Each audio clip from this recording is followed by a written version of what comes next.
Beliau dikenal dengan julukan Ummu Imaroh. Beliau adalah anak Ka'ab bin Amr dan Robab binti Abdullah. Ia memiliki dua orang saudara, yaitu Abdullah bin Ka'ab dan Abu Layla Abdurrahman bin Ka'ab. Nusaybah menikah dengan Zaid bin Hasim. Dari pernikahannya, ia memiliki dua orang anak, yaitu Abdullah dan Habib. Pada suatu hari, Zaid pulang dengan gembira. Zaid bercerita bahwa ia baru saja mendengar kabar dari Mus'ab bin Umair, seorang penduduk Mekah utusan Muhammad bin Abdullah, tentang bangkitnya seorang rasul di kalangan kaum Quraisy. Ia bercerita tentang Muhammad, sang rasul yang tetap tegar berdakwah walaupun dimusuhi kaumnya. Muhammad juga tidak tergiur dengan harta dan kedudukan yang ditawarkan kepadanya. Cerita itu sangat menyentuh hati Zaid. Kemudian Zaid berkata, "Demi Allah, saya tidak hanya heran mendengar cerita itu, tetapi saya beriman dan bersaksi bahwa tidak ada ilah selain Allah dan Muhammad adalah Rasulullah. Andai kata kedua telingamu mendengarkan cerita Mus'ab tentang Muhammad dan dakwahnya, niscaya engkau tidak akan mengingkarinya." Mendengar perkataan suaminya, hati Nusaybah tergerak. Kemudian dengan penuh keharuan ia berkata, "Saya beriman kepada Allah sebagai ilah dan Muhammad sebagai nabi." Kemudian keduanya berjanji untuk melakukan baiat pada musim haji yang akan tiba beberapa saat kemudian. Saat musim haji tiba, rombongan dari Madinah datang ke Mekah. Mereka kemudian dipertemukan oleh Mus'ab dengan Rasulullah dan melakukan baiat. Nusaybah dan suaminya termasuk orang yang ikut berbaiat kepada Nabi dalam keheningan malam di Aqabah. Setelah peristiwa itu, Nusaybah dan suaminya beserta rombongan dari Madinah kembali pulang. Beberapa saat kemudian Rasulullah berhijrah ke Madinah dan menjadikan Madinah sebagai pusat dakwah dan pemerintahan. Nusaybah, suami dan kedua putranya adalah orang-orang yang senantiasa istiqomah dengan keimanan mereka dan membantu dakwah Rasulullah. Saat perang Badar, Abdullah putranya ikut berjuang dengan gagah berani menegakkan panji-panji Islam sampai umat Islam mendapat kemenangan. Tak lama setelah kembalinya pasukan dari perang Badar, Zaid meninggal dunia. Nusaybah kemudian dilamar oleh Ghaziyah bin Amr. Dari pernikahannya dengan Ghaziyah, Nusaybah mempunyai dua orang anak, yaitu Tamim dan Khawlah. Kesibukan Nusaybah mengurus rumah tangga, suami dan anak-anaknya tidak membuatnya mengurangi perannya dalam dakwah dan perjuangan umat Islam. Nusaybah bersama suami dan putra-putranya pun ikut dalam berbagai peristiwa penting, seperti perang Uhud, peristiwa Hudaybiyah, perang Khaybar, perang Hunain, dan perang Yamamah. Pada waktu perang Uhud, Nusaybah keluar memberi minum kepada pasukan muslimin yang kehausan dan merawat mereka yang mendapat luka.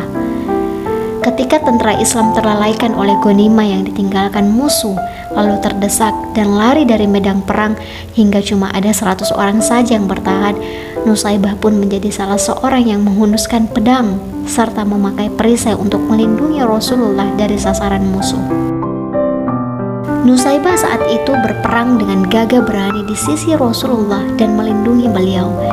Nusaybah tetap siaga, lincah bergerak ke sana kemari bersama putranya. Bahkan dikatakan sampai para sahabat Rasul malu menyadari bahwa mereka kalah tegar, kalah gagah dan kalah perkasa pada waktu itu bila dibandingkan beliau yang perempuan. Masya Allah. Pada perang ini Nusaybah menderita 12 luka pada tubuhnya, dengan luka paling parah di bagian lehernya.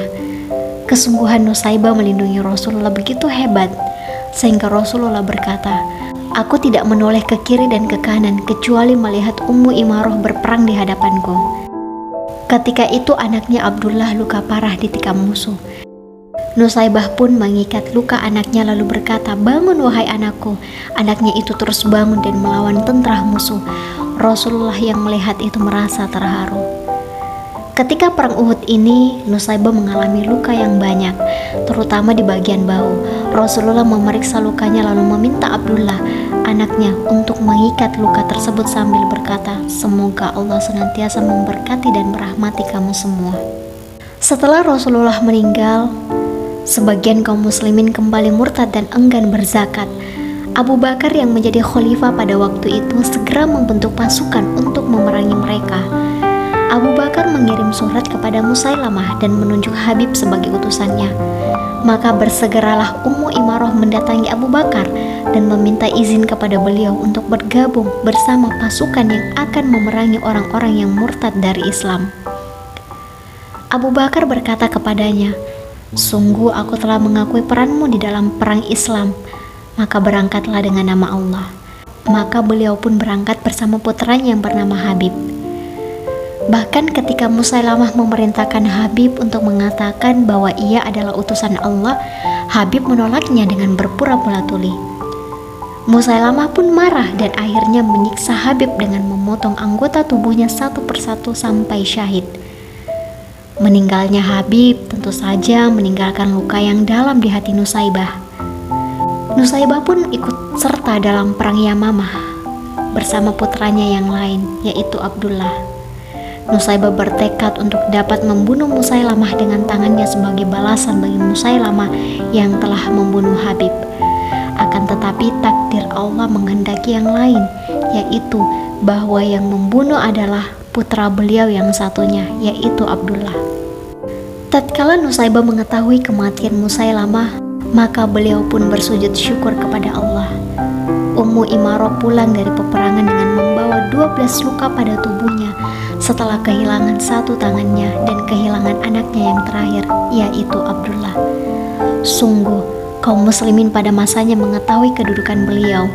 Beliau wafat beberapa tahun kemudian setelah peristiwa perang Yamamah ini. Betapa banyak pelajaran yang bisa dipetik dari sosok Nusaibah. Beliau bukanlah seorang perempuan biasa. Kecintaan Nusaibah pada syurga menghantarkannya menjadi wanita Ansor pertama yang beriman kepada Rasulullah, istiqomah berjuang demi Islam dengan segenap jiwa dan raganya. Sebagai istri, Nusaibah berhasil mendukung perjuangan suami-suaminya dan mengantarkan mereka pada kesyahidan. Sebagai ibu, Nusaibah tampil sebagai teladan dan berhasil mencetak generasi terbaik yang berkontribusi besar pada perjuangan Islam. Beliau pun senantiasa ada di barisan terdepan perjuangan dan seakan tak rela jika termasuk orang yang tertinggal. Nusaibah pun seolah tak rela jika posisi berharga tersebut digantikan oleh orang lain, sehingga nampak beliau tak pernah memilih atau mengambil bagian yang teringan dari perjuangan. Nusaibah juga bukan perempuan cengeng yang mudah lemah menghadapi situasi sesulit apapun. Hal ini tampak ketika di perang Uhud, Nusaibah terluka dengan 13 tusukan.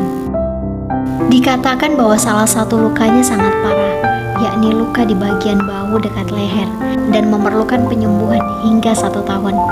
Namun pengalamannya ini tak membuatnya mundur atau kapok untuk berjuang.